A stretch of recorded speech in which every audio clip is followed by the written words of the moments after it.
From a poor man in Minneapolis to a global peace advocate, Kail embarked on an unusual journey 3 years ago when he decided to donate to China a photo album documenting atrocities committed by Japanese aggressors in China in World War II. That decision has been genuinely appreciated by many in China, but has also sparked vicious attacks and smears online against him. How is he dealing with all this? What's his plan going forward? Well, I will sit down with Mr. Kail to discuss all of that. Hi. Hello, Evan. Thanks for coming. Thanks you so much for having me. Mr. Kail, again, thanks for joining the Global Times for this interview. You are famous. You are a celebrity in China. What does it feel like? Well, that's not the word that I like to use. I am well known for my deeds, my actions, my message, what I'm doing, and the fact that everybody knows me for doing the right thing is very rewarding. But I'm not here to be a famous celebrity. I'm here to do a good thing and use my platform to help with world peace, help with United States-China relations, and help with educating people about World War II and all the terrible, terrible things that happened in this country. When you did what you did, which we will get to later, did you imagine that this would be the outcome? No, not even close. I did what I did because I thought it needed to be happen. Somebody needed to stand up and do something like this. But I thought it was going to be a gesture and a donation, and then that would be the end of it. And then I saw, I received this diplomatic gift. I received all this outpouring of support on Chinese social media. And I thought, there's so much more I can do with this role beyond just the donation and beyond this education of history that I accidentally gave the world about the terrible atrocities in Nanjing. Was there any moment of, regret when you're facing such a firestorm online? Well, I knew I wanted to donate the album to China right away. I received the book on a Monday. It took me 2 days to make that video because I was trying to figure out how do I get a museum's attention. So video came out on a Wednesday night. By Friday, the narrative had turned into it's a war. I was getting threats.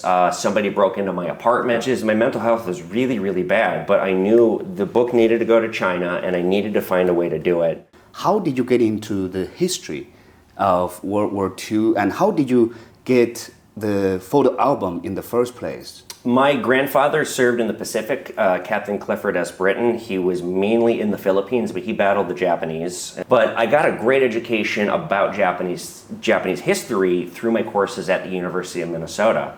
So I knew when I received this photo album of the war crimes that they'd done, that they covered it up, that it was still a contentious topic, that they denied it, that they've never said sorry. So when I got it, I thought, oh my God, I got to donate this. And now I have it. Usually it doesn't get so far as people actually sending me the item. Usually it's just they send me a picture, I make an effort to try to get into a museum, don't work out. In this case I had it and I thought, well, I have it, now I really need to do the right thing here. A grand gathering will be held on September 3rd to mark the 80th anniversary. A lot of discussion, a lot of remembrance, a lot of commemoration here in China. But in other parts of the world, they have a little bit different lens. What's your take on that? The American rhetoric is, we won World War II, and it is very insulting to the fact that the Japanese war machine absolutely would have had way more success and maybe even gone on to survive longer, taken more territory, killed more people had the Chinese not put up such a defense and had there not been so much blood spilled. World War II ended and we took this rhetoric of, well, we won. We did this, not you.